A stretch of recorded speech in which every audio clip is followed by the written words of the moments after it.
Hello friends, welcome to the most demanded lecture by the candidates who are preparing for various competitive examination। तो मुझे पिछले कुछ दिनों से बहुत सारे स्टूडेंट्स ने मैसेजेस किए थे, फेसबुक पे पूछा था, अलग अलग प्लेटफॉर्म पे जहाँ पर वो मुझसे कांटेक्ट कर सकते, उन्होंने पूछा मुझे कि सर हमें नोट्स कैसे निकालने हैं। तो देखिए क्या होता है, अगर आप जितने सारे बैंकिंग के एग्ज़ाम देखेंगे वहाँ पर आपको जो सेक्शन होता है उसका नाम होता है जीए, जनरल अवेयरनेस, या जीके, यानी कि हम उसको स्टैटिक जीके बोलते हैं, जनरल नॉलेज। या फिर अगर आप आरबीआई और नाबार्ड के एग्ज़ाम में देखेंगे तो वहाँ पर सब्जेक्ट है economic and social issues, otherwise finance and management and agriculture and rural development. तो ये जो इसका मतलब है, ये हो गया एक ब्रॉड लेवल पे हम इसको कह सकते हैं कि जनरल अवेयरनेस। ठीक है, तो बहुत सारे स्टूडेंट्स को ये इशू आता है कि हमें नोट्स कैसे निकालने हैं। तो अगर आपने रिसेंटली जो आरबीआई असिस्टेंट मेंस का अगर रिज़ल्ट देखा होगा तो वहाँ पर काफ़ी सारे स्टूडेंट ने कहा है कि उनका जीए में जो सेक्शनल कट ऑफ है वो निकला नहीं था। और पिछले एक साल में जितने सारे एग्ज़ाम्स हुए हैं मेंस लेवल के, वहाँ पर जीए और जीके के क्वेश्चन काफ़ी ट्रिकी आए थे। और इसका क्या है ना, जो हम कहते हैं स्कोप बहुत वास्ट होता है, इसलिए हमें ये पता करना ज़रूरी है कि इसके नोट्स कैसे निकालने हैं। तो ये यहाँ पर मैं ट्राई करूँगा आपका ये जो क्वेश्चन है उसको एड्रेस करने का। ठीक है, तो चलो हम आते हैं कि सबसे पहले है कि व्हाई नोट्स आर रिक्वायर्ड। ठीक है, कोई भी अगर हम चीज़ करते हैं तो उसके पहले हमें पता होना चाहिए कि ये क्यों करना ज़रूरी है या नोट्स निकालने की क्या ज़रूरत है। तो यहाँ पर एक इसलिए ज़रूरत है कि जैसे मान लो रीजनिंग है, तो मुझे बताओ रीजनिंग में ऐसा नोट्स टाइप का कोई मतलब कई कॉन्सेप्ट नहीं है कि आपको नोट्स निकालने हैं। कहीं कहीं पे आप जैसे मान लो सिलोजिज़म है, उसके थोड़े बहुत रूल्स दे सकते हैं, या किसी को मान लो डायरेक्शन सेंस में कभी कभी किसी को डायरेक्शन पता नहीं है कौन सी होती है, या फिर पाइथागोरस रूल है। तो रीजनिंग में नोट्स का बहुत कम सिग्निफिकेंस है। क्वांट में या न्यूमेरिकल एबिलिटी में है, यहाँ पर यूज़ यहाँ पर हम कर सकते हैं, क्योंकि कुछ कुछ फार्मूलाज है। जैसे अगर आप मेंसुरेशन देखेंगे, ज्योमेट्री देखेंगे, तो वहाँ पर अलग अलग एरियाज़ के वॉल्यूम्स के फार्मूला हो सकते हैं। तो वो आप थोड़ा सा वहाँ पर भी एक लिटिल स्कोप है नोट्स बनाने का। अगर आप देखते इंग्लिश में भी काफ़ी अच्छा स्कोप है कि जहाँ पर आप जैसे मान लो कुछ ग्रामर के रूल्स है वो आप लिख सकते हैं, या कुछ वोकेबलरी है जो डिफ़िकल्ट जाती है आपको याद रखने में, तो वहीं पर भी आप नोट्स कर सकते हैं। लेकिन ये जो टॉपिक है यहाँ पर मोस्टली नोट्स का इतना प्रॉब्लम नहीं होता है लोगों को। ठीक है, क्योंकि ये कंसेप्चुअल होता है, एक बार आपको समझ में आ गया तो आ गया। लेकिन प्रॉब्लम होता है जनरल अवेयरनेस सब्जेक्ट में, या आप इसको जीके यानी कि स्टैटिक जीके जनरल नॉलेज कहते हैं। यहाँ पर इतना सारा डेटा होता है, इतनी सारी गवर्नमेंट स्कीम्स होती है, तो वहाँ पर थोड़ा सा नोट्स बनाना बहुत ज़रूरी है, क्योंकि हमें याद नहीं रहता ना, क्योंकि काफ़ी डायनामिक चीज़ें होती है। और कभी कभी आप देखेंगे तो मोस्टली सारे एग्ज़ाम में पिछले 4-5 महीने का पूछते हैं, लेकिन कभी कभी हमें 7-8 महीने पुराने वाला भी न्यूज़ देखना पड़ता है। तो नोट इसलिए ज़रूरी है क्योंकि हमारी जो याददाश्त होती है वो हम इतना याद नहीं रख पाते। कुछ कुछ लोगों की हो सकती है, मतलब मान लो एक बार पढ़ लिया तो पढ़ लिया, फिर बाद में देखने की ज़रूरत नहीं। लेकिन मैक्सिमम जो लोग हैं उनको याद रहता नहीं है लॉन्गर ड्यूरेशन के लिए। तो इसलिए नोट्स इसलिए ज़रूरी है क्योंकि आपको एग्ज़ाम के पहले रिवीजन के लिए कुछ चाहिए कि वो जस्ट आप देखेंगे और फिर बाद में एग्ज़ाम में आपको अच्छी तरीके से वो याद आएगा। कि अभी इस क्वेश्चन का आंसर ये है कि नोट्स इसलिए ज़रूरी है क्योंकि हमें ज़्यादा देर तक कोई भी चीज़ें याद नहीं रहती है। ठीक है, रिकॉल नहीं होता है, तो इसलिए हमें नोट्स बनाना ज़रूरी है, और एग्ज़ाम के पहले हमें वो रिवाइज़ करने के लिए भी यूज़फुल होती है। अभी यहाँ पे देखिए there is no the method. The method का मतलब होता है कोई भी ऐसी एक सिंगल मेथड नहीं है कि चलो इस तरीके से आप नोट्स बना लो। ठीक है, इसलिए मैंने लिखा है there is no the method for making notes. हर एक का अलग अलग तरीका हो सकता है। ठीक है, मतलब there are an number of ways, ये पर्सन टू पर्सन है, और इसको हम कह सकते हैं कि it is kind of a art. ये नोट्स बनाना एक टाइप का आर्ट है। ये हर एक पर्सनैलिटी पे डिपेंड होता है कि आपको किस तरीके का वे जो है वो ईजी हो सकता है। तो यहाँ पर मैंने मेरा खुद का एक्सपीरियंस शेयर किया है, क्योंकि क्या है, लोगों को बताने का मतलब ऐसे करो वैसे करो, वो तो हम कुछ भी बता सकते हैं। ठीक है, लेकिन अगर आप खुद का एग्जांपल दे के लोगों को बताओगे कि मैंने ऐसे किया था, मैंने ऐसे याद रखा था, तो फिर लोग सामने वाला समझ सकता है। तो चलो हम यहाँ पे देखते हैं कि मैंने किस तरीके से नोट्स बनाए थे जब मैं प्रिपरेशन कर रहा था। अभी मैं जस्ट इसके बारे में ढूंढ रहा था तो कुछ मुझे पुरानी मेरी नोट्स मिली थी जो मैंने यूपीएससी के टाइम पे मैंने बनाई थी। ठीक है, तो वो मैं आपको यहाँ पर शेयर करने वाला हूँ। ये क्या होता है, प्रोक्रेस्टिनेशन मतलब होता है कि कोई भी जो चीज़ है उसको हम टालते हैं, ठीक है, डिले करते जाते कि नोट्स बनाना क्या है। एक्चुअली ये इतना इंटरेस्टिंग काम नहीं है, मतलब किसी को पूछेंगे कि नोट्स बनाते हैं क्या, आजकल कोई नोट्स बनाता नहीं है, क्योंकि वो बोरिंग सा काम है। लोग हमें क्या है, बस हमें ऐसे सो के बस सुनते हैं लोग, है ना, ठीक है, ऐसा बिस्तर पे लेट जाते हैं और लेक्चर सुनते हैं। तो इस तरीके से पढ़ाई नहीं होगा, क्योंकि आजकल क्या हो गया ना, मैक्सिमम लोग मतलब वीडियो ही देखना चाहते हैं। अभी ये भी मेरा वीडियो ही है, लेकिन क्या है ऐसा, ये इसका रोड लिमिटेड होना चाहिए। ठीक है, अभी मैं, ठीक है, वीडियो से हम नॉलेज स्प्रेड कर रहे हैं, लेकिन आपका पूरा का पूरा पढ़ाई वीडियो पे होना वो अच्छी बात नहीं है। मुझे लगता है 10, 15, 20% से ज़्यादा वीडियो का रोल नहीं होना चाहिए। अगर आप 10 घंटे पढ़ाई कर रहे हैं, इसका मतलब है 1 या 2 घंटा वीडियो ठीक है, लेकिन बाकी जो चीज़ें हैं आपको मोबाइल बंद करके, आपका टीवी बंद करके, लैपटॉप बंद करके अच्छे से बैठ के एक पेपर और पेन लेके पढ़ाई करनी है, तभी वो आपके दिमाग में जाएगा। अदरवाइज़ इतना डिस्टर्बेंस होगा तो फिर याद नहीं रहेगा। तो प्रोक्रेस्टिनेशन क्या है, इसका मतलब है कि हम डिले करते जाते कि हम कल बनाएंगे, बाद में बनाएंगे, संडे को बनाएंगे, ऐसे करते करते फिर नोट्स कभी बनाते ही नहीं, फिर डायरेक्टली एग्ज़ाम आ जाती है। लेकिन कुछ लोग हैं ऐसे, मुझे पता है 10-15% लोग सिंसियरली काफ़ी अच्छी तरीके से नोट्स बनाते, कुछ लोगों ने मुझसे शेयर भी किया था। ठीक है, यानी कि अभी हमें ये टालना है। मतलब क्या है, प्रोक्रेस्टिनेशन टालना है, उसका मतलब ही होता है, प्रोक्रेस्टिनेशन का मतलब क्या है, टालना है, यानी कि आप डिले मत करो, ठीक है। लेकिन अभी क्या करना है, हमें ऐसा नहीं करना है कि आप डिले करते जाओ। आपको इमीडिएटली, जैसे मान लो कुछ वीडियो देख लिया आपने, किसी का भी हो, यूट्यूब पे हो या आपने कुछ कोर्स लगा उसमें का वीडियो है, वीडियो देख लिया 60 मिनट्स का, उसके नोट्स बनाओ अच्छी तरीके से, यानी कि आपको वो बाद में रिवीजन करने में टाइम कम लगेगा। ठीक है, जैसे स्टार्टिंग में हमने देखा ना, नोट्स बनाने का पर्पज़ ये भी है कि उससे हमारा टाइम सेव होता है।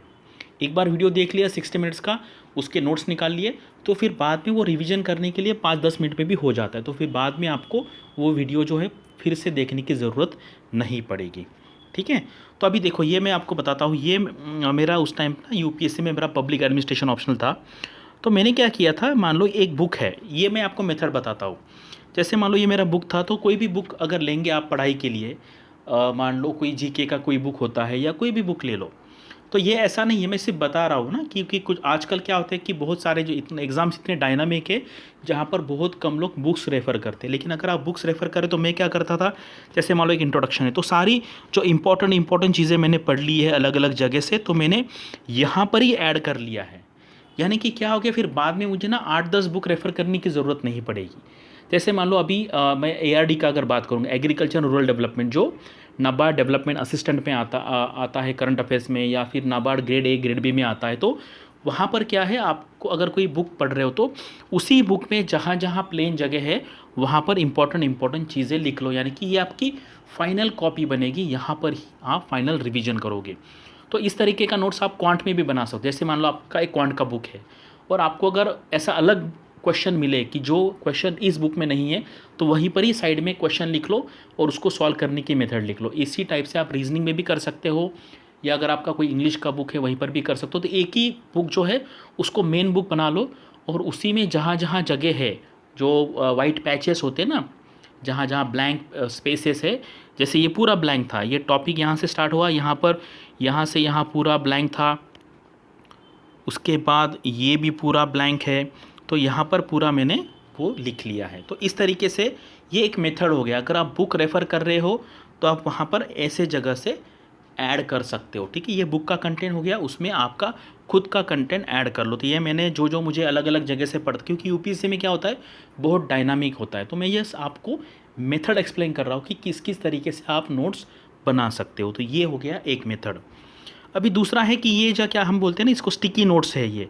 तो स्टिकी नोट्स क्या करता था, जैसे मान लो A4 साइज़ का पेपर है, अभी ये क्या था मेरा, ऐसा A4 साइज़ का पेपर है, और मैंने जो इम्पोर्टेंट पढ़ लिया है उसको फिर मैंने ऐसे ऐसे यहाँ पे पेस्ट कर दिया है। ठीक है, तो ये टोटल हाफ पेज का है, तो ऐसे मैंने एक जो पेज होता है A4 पे, वहाँ पर इम्पोर्टेंट 8 स्टिकी नोट्स मैंने वहाँ पे चिपकाए थे। तो अभी ये क्या है, उस टाइम मेरा पब्लिक एडमिनिस्ट्रेशन ऑप्शनल था, तो वहाँ पे ये जो मैनेजमेंट थेरीज़ है वहाँ पे मैंने पढ़ी थी। तो ये बस आप समझ लीजिए, कंटेंट मत देखिए यहाँ पर, आप ये समझ लीजिए कि कैसे करना है। अभी ये मास्लो नीड हायरार्की थ्योरी है, तो इसके जो जो इंपॉर्टेंस पॉइंट्स है मैंने यहाँ पे लिख दिया। जैसे वो 5 लेयर्स होता है ना, मास्लो आपने पढ़ा होगा, ठीक है, जो नीड्स होती है उसकी, जैसे पहले फिजियोलॉजिकल नीड्स है, सिक्योरिटी है, सोशल है, तो ऐसे मैंने यहाँ पे लिखा।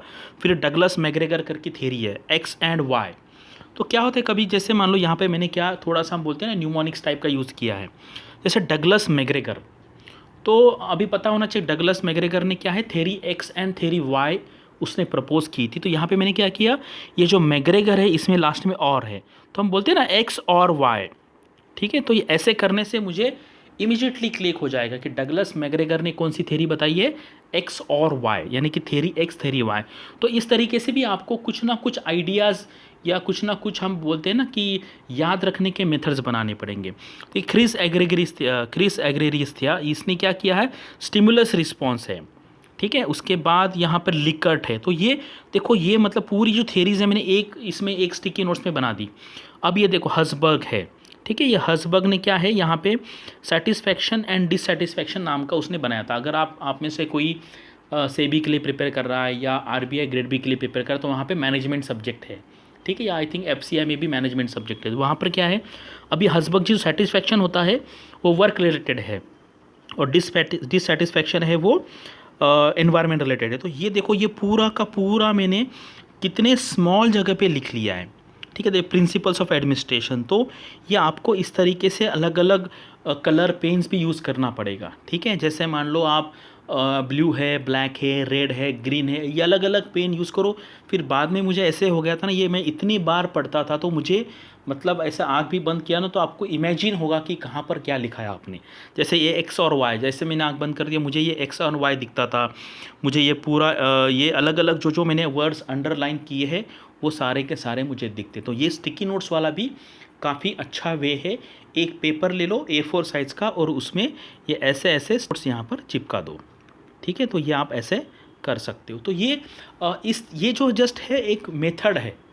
जैसे मान लो आप जीए का प्रिपरेशन कर रहे हो, तो आपको क्या करना है, जीए में क्या होता है, स्टैटिक जीके में क्या होता है कि जैसे चीफ मिनिस्टर है, रिसेंटली जो चीफ मिनिस्टर चुने गए उनका नाम लिखो, रिसेंटली जो गवर्नर है लिखो, स्पोर्ट्स लिखो, अवार्ड्स लिखो, फिल्म के अवार्ड्स लिखो। तो इस तरीके से ये बहुत हैंडी हो जाएगा, ठीक है। और इसको बार बार करना है आपको। तो ये जो नोट्स मेकिंग है उसको आपको रिवाइज भी बार बार करना पड़ेगा, तभी आपको याद आएगा वो, ठीक है, एग्ज़ाम के टाइम पे। तो ये एक मेथड है। यहाँ पर मैंने और भी, अभी देखो यहाँ पर क्या होता है, ये 14 प्रिंसिपल्स ऑफ मैनेजमेंट है, ठीक है।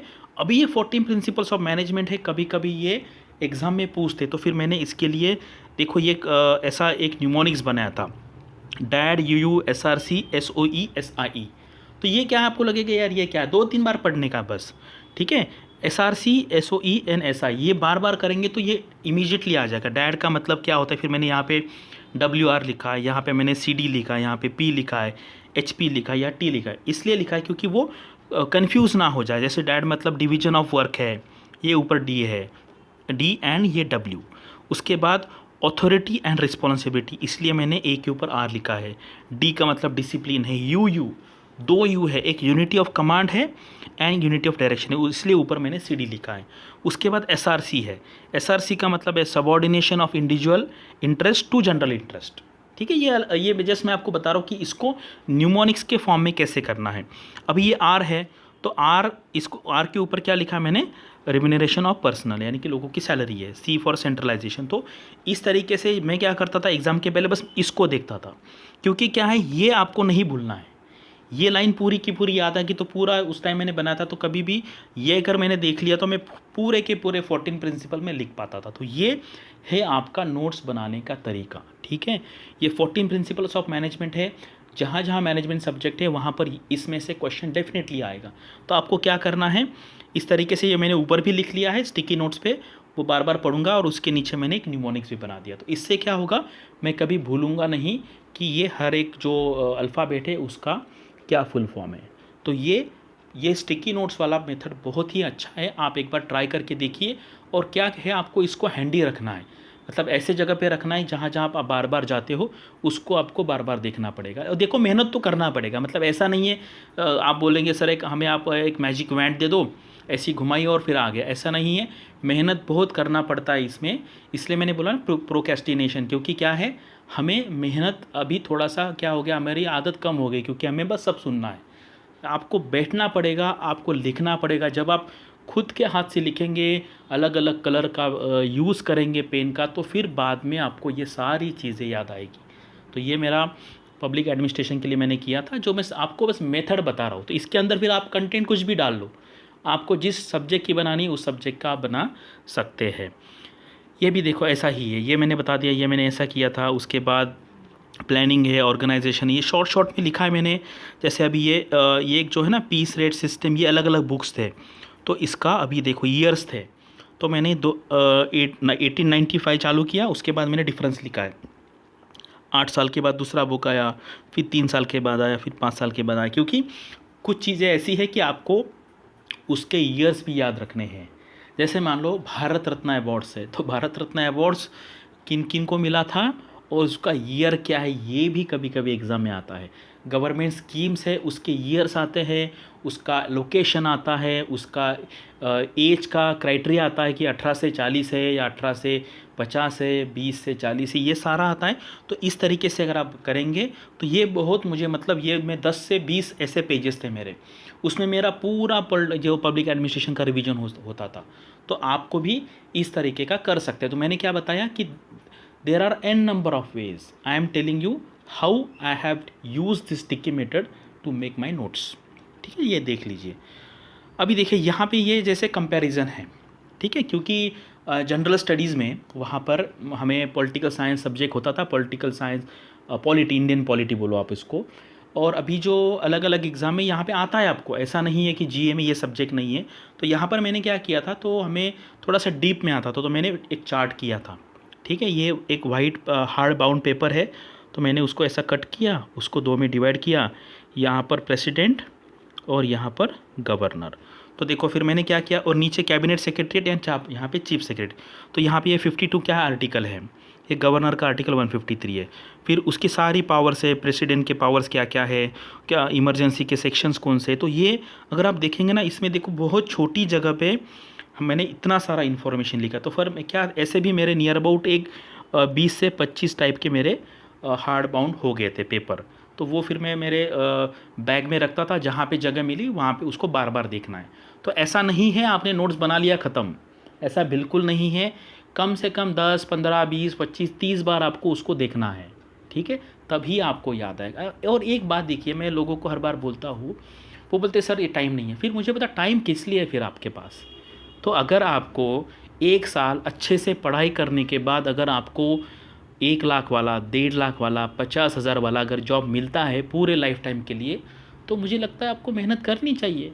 लोग बोलते हैं मुझे कि सर कितने घंटे पढ़ाई करें। मैं बोलता हूँ 24 घंटे में से नींद छोड़ के, इंपॉर्टेंट काम छोड़ के जितना टाइम बचता है वो पूरा पढ़ाई करना है, ठीक है। और कोई लोग बोले सर हम जॉब पे है, तो ऐसा नहीं है, जितना टाइम आपके पास अवेलेबल है, बस आपको ये याद रखना है कि आपको टाइम पास नहीं करना है। अगर आप बैंक में जॉब कर रहे हो और आपको बस 3 घंटे मिल रहे पढ़ाई के लिए, तो वो 3 घंटे का ही अच्छी तरीके से यूज़ कीजिए, उसमें टाइम पास बिल्कुल मत कीजिए। तो ये है, ये भी एक अलग है जहाँ पे कंपैरिजन करने की ज़रूरत है, ठीक है, कंपैरिजन वाला। तो जैसे मान लो अभी अलग अलग स्कीम होती है, आम आदमी बीमा योजना है या प्रधानमंत्री बीमा योजना, अलग अलग टाइप की बीमा योजना होती है कि जो नियर अबाउट सिमिलर लगती है हमें। या फिर अभी गवर्नमेंट आरबीआई वाली स्कीम्स है, गोल्ड मॉनेटाइजेशन वाली, वो भी 2-3 स्कीम है सिमिलर नेचर की। तो उसके आप ऐसे चार्ट्स कर सकते हो जहाँ पर आपको कंपैरेटिव पढ़ाई करने का वहाँ पर आपको ईजी जाएगा उस मेथड से, ठीक है। ये स्टिकी नोट्स वाला है। और जहाँ पे ज़्यादा इन्फॉर्मेशन की ज़रूरत है वहाँ पर आप एक हार्ड बाउंड वाला पेपर ले लो, उसको कट कर लो और वहाँ पे आपको ये लिखना है, और इसी तरीके से आपको याद रहेगा। और ये आसान बिल्कुल नहीं है, इसमें बहुत मेथड करनी। एक बार मान लो ये अगर मैंने जिस दिन बना लिया और फिर मैंने छोड़ दिया तो कुछ नहीं होगा, तो मुझे इसको बार बार रिवाइज़ करना है। तो जहाँ पर कंपैरिजन है वहाँ पर इस तरीके का वे आपको यूज़ करना है। अभी देखो ये है, मान लो CD, certificate of deposit and commercial paper, तो इसका मैंने कंपैरिजन किया है। अभी याद कैसे रखने का, ये डिपॉजिट है, तो हम जनरली बैंक में डिपॉजिट रखते हैं। तो ये इशू कौन करता है, schedule commercial bank and all India financial institution. यहाँ पर कंपनीज़ है, NBFCs है, all India financial institution and primary dealers है। मैच्योरिटी 7 दिन से लेके 1 साल, 7 दिन से लेके 1 साल। और फाइनेंशियल इंस्टीट्यूशन ने किया सीडी तो 1 साल से लेके 3 साल तक। अमाउंट कितना है, 1 लाख और उसके मल्टीपल में, यहाँ पर 5 लाख उसके मल्टीपल में। गवर्न कौन करता है, आरबीआई, यहाँ पे फिम्डा करता है with consultation of RBI. Year है 1989, ये 1999। ये सिक्योर्ड है या अनसिक्योर्ड है। तो ये एक बार लिख लिया, उसको पढ़ लिया, बार बार बार बार पढ़ेंगे तो कभी नहीं भूलेंगे। ठीक है। तो नोट्स मेकिंग में क्या है, एक तो पहला एफर्ट्स तो आपको लगाना ही पड़ेगा, जहाँ पर आपको ये सारा एफर्ट्स करना है फर्स्ट टाइम। उसको टाइम लगेगा, मान लो उसको अगर आपको 1 घंटा लगता है तो बाद में जब आप रिवाइज़ करेंगे तो वो टाइम हर बार कम कम होते जाएगा। और इसको फिर बाद में आपको अलग अलग पेन से उसको अलग अलग कलर करना है। जहाँ पे मान लो ये 7 दिन से लेके 1 साल को अंडरलाइन कर लो। अलग अलग जो पेन्स मिलते हैं आपको, फ्लोरोसेंट कलर का है, ग्रीन वाला है, ब्लू वाला है, ऑरेंज वाला है। तो इससे क्या होता है ना, हम उसको बोलते हैं कि वो हमारे दिमाग में बैठ जाता है फिर बाद में, तो आप भूलेंगे नहीं। कुछ लोग इतने मतलब नोट्स अच्छे बनाते हैं ना, वो बार बार देख के आपके दिमाग में उसका पिक्चर बैठ जाता है, तो वो आपको मतलब एग्ज़ाम के टाइम पे इमीडिएटली याद आता है। तो ये मैंने आपको मेथड यहाँ पर बताया है।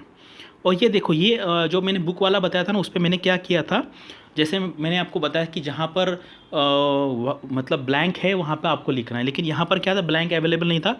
तो मैंने क्या किया, ये जो पेपर था यहाँ पे देखो, ये आपको दिख रहा है, ये यहाँ से यहाँ तक, फिर मैंने क्या किया, इसको बाहर से अलग सा पेपर मैंने यहाँ पर पेस्ट किया, यहाँ पर मैंने पेस्ट किया, और वहाँ पर मैंने फिर ये जो इन्फॉर्मेशन है वहाँ पर लिख दी है। तो ऐसा भी कर सकते हैं आप। जैसे मान लो ये मेथड, जैसे मान लो आपने एक नोटबुक है, नोटबुक में आपने लिखा, फिर बाद में आपके पास जगह नहीं बची उसमें कुछ ऐड करने के लिए, तो यहाँ से एक पेपर उसको कट कर लो और वहाँ पे लगा लो, तो एडिशनल इन्फॉर्मेशन आप वहाँ पे लिख सकते। तो ये मैंने आपको दोनों वे बताया। अगर कोई अगर बुक रेफ़र कर रहा है तो वहाँ पर बुक में ही कैसे एडिशनल आप नोट्स बनाओ, या फिर अगर आपको वाइट पेजेस पे कैसे करना है, स्टिकी नोट्स का कैसे यूज़ करना है, या हार्ड बाउंड पेपर है उसका कैसे यूज़ करना है, वो मैंने आपको यहाँ पर एक्सप्लेन किया है। और फाइनली है रिविज़न रिविज़न रिविज़न। नोट्स बनाया और छोड़ दिया तो उसका कोई बेनिफिट नहीं है। और फिर लोग ऐसे पूछते, सर मुझे जीए में स्कोर नहीं आता है, मुझे याद नहीं रहता है, तो उसको यही है, रिवीजन रिवीजन रिवीजन, 1 बार 2 बार 10 बार 100 बार रिवीजन। और अगर किस में से बोलेगा सर 100 बार रिवीजन करने के लिए हमारे पास टाइम नहीं है, तो फिर आप एग्ज़ाम देते बैठिए। बाकी के काफ़ी सारे लोग करते हैं यहाँ पर, ठीक है, बहुत सारे। और मैंने देखा है लोग इतना पढ़ाई करते हैं ना कि वो बाद में बताते नहीं। क्या होता है ना, अगर आपको किसी ने पूछा कि आप जनरल देखिए यूपीएससी में होता है, बहुत जगह पे होता है, यार मैंने तो इतना पढ़ा नहीं, ऐसे ही दिया एग्ज़ाम, हो गया। मतलब वो बताने का पर्पज़ ये है कि वो सामने वाले को बताना चाहता है कि यार मैं बहुत ब्रिलियंट हूँ, आई एम नेचुरल ब्रिलियंट हूँ मैं, तो मुझे इतनी पढ़ाई की ज़रूरत। लेकिन ऐसा नहीं है। मैंने देखा है आज के दिन में भी लोग सुबह 3 बजे उठते हैं और पढ़ाई करते हैं, रात को 2-2 बजे 3-3 बजे। जो लोग सुबह उठते हैं, जैसे जिनको आदत है सुबह वाली, वो सुबह उठते हैं। जिनको रात को पढ़ाई करनी है वो कभी कभी 3-3 4-4 बजे तक पढ़ते हैं। लेकिन क्या है, अब अभी आजकल कंपटीशन इतनी हो गई ना, ये लोग ऐसे होते कि ये सबको बताते नहीं हैं। तो मैं जब यूपीएससी का प्रिपरेशन कर रहा था तो लिटरली हमने 15-15 घंटे पढ़ाई की थी। 15 घंटे मतलब आप 24 माइनस 15 कर लेंगे तो 9 घंटे। ये छोड़ के नींद पकड़ लो, खाना पीना बाकी सब छोड़ के जो टाइम बचता था उसमें सिर्फ पढ़ाई करना है, बाकी कुछ भी नहीं करना है। इतना करेंगे तो ही आपको सक्सेस मिल सकता है। मतलब ऐसा नहीं मैंने 15 घंटे पढ़ाई की और मैं आईएएस बन गया, ऐसा नहीं है। तो कभी कभी क्या है, कुछ चीज़ें ऐसी हो जाती, बहुत लोग हैं ना, वो कभी कभी आपका लक है, बैड लक है, ऐसी भी चीज़ें हर्डल बन सकती है। लेकिन ये जो मेरा पढ़ाई था यूपीएससी का, उसका फ़ायदा मुझे बाकी सारे एग्ज़ाम में हुआ। जैसे मेरा आरबीआई का एग्ज़ाम निकला था, नाबार्ड का निकला था, तो बाकी बहुत सारे एग्ज़ाम, क्योंकि ये मैंने पढ़ाई उस टाइम यूपीएससी के लिए की थी। तो ऐसा ही मान लो आपने आरबीआई के लिए बहुत मेहनत की और अगर बाई चांस नहीं हुआ तो नाबार्ड में हो जाएगा, सेबी में होगा, एसबीआई पीओ होगा, आरबीआई असिस्टेंट होगा। और लोग बहुत मेहनत करते हैं, ठीक है, मैंने देखा है और आपने भी देखा होगा। कुछ कुछ आपके जो दोस्त हैं बहुत मेहनत करते हैं। और आप ना ज़्यादा टाइम यूट्यूब के वीडियोस देखने में मत डालिए। दिन में 1-1.5-2 घंटे मैक्सिमम आप फिक्स कर लीजिए, और वो भी पर्टिकुलर टाइम पे, ठीक है। मतलब ऐसा नहीं है दिन भर देखते रहो कौन सा वीडियो आ गया कौन सा, ऐसा नहीं है। मान लो आपका जो लेजर टाइम है, यानी कि वहाँ पे आप इतना मतलब आपका मन नहीं लगता पढ़ाई में, दिन का मान लो शाम का 5 बजे 6-7 बजे का टाइम है, तो वहाँ पर फिर आराम करते करते वीडियो देख लो। तो दिन भर नहीं बैठने का यूट्यूब के सामने, फेसबुक के सामने, व्हाट्सएप के सामने।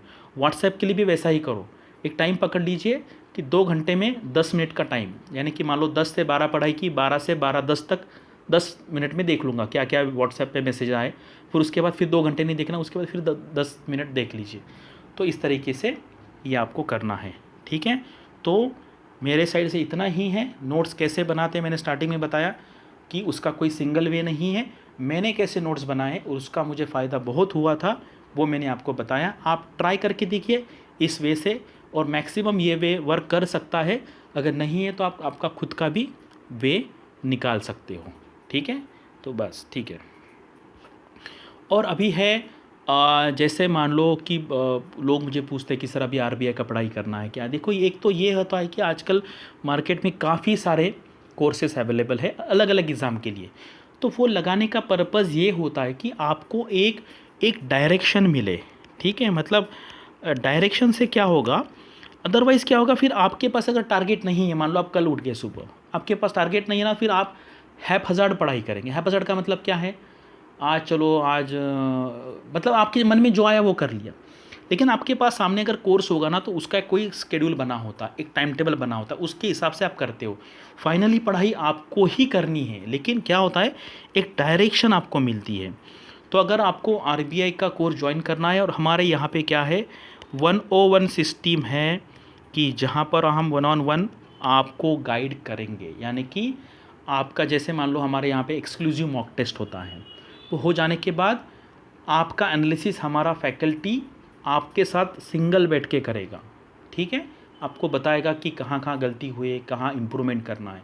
तो ऐसा फीडबैक आजकल आप देखिए कहीं पर भी अवेलेबल नहीं है, लेकिन हमने ऐसा एक एक्सक्लूसिव कोर्स बनाया है जहाँ पर हम स्टूडेंट को 1-on-1 फीडबैक देते हैं, ठीक है। इससे क्या होगा, आप लाइन में चलोगे। अदरवाइज़ क्या है, देखो ऐसा बिल्कुल नहीं है कि हर बार आप देखेंगे तो 15-20% स्टूडेंट ऐसे भी होते हैं कि जो खुद पढ़ाई करते हैं। और मैंने ये भी देखा है कि लोग कोर्स यूज़ करते हैं, लेकिन बाद में बोलते हैं कि मैंने खुद से पढ़ाई किया। ये बताने के लिए आप साइकोलॉजिकली समझिए, ये बताने के लिए मैं बहुत ब्रिलियंट हूँ, ठीक है। तो उसमें ऐसा भी नहीं है, कुछ लोग 2-3% लोग हो सकते हैं वैसे, लेकिन मैक्सिमम मैंने लोग देखे ऐसा करते हैं क्योंकि उनको खुद का जो सॉरी इमेज जो है वो ज़्यादा दिखाना होता है, इसलिए करते। तो अभी हमारा जो आरबीआई का एक्सक्लूसिव कोर्स है उसका लिंक मैंने डिस्क्रिप्शन में दिया है, तो आप देख लीजिए। और अगर आपको उसमें कुछ लगता है कि यार उससे आपको फ़ायदा हो सकता है, तो आप वो कोर्स ज्वाइन कर सकते हैं। अदरवाइज़ आप खुद भी पढ़ाई कर सकते हैं, लेकिन आपका खुद पे बहुत ही कंट्रोल होना चाहिए।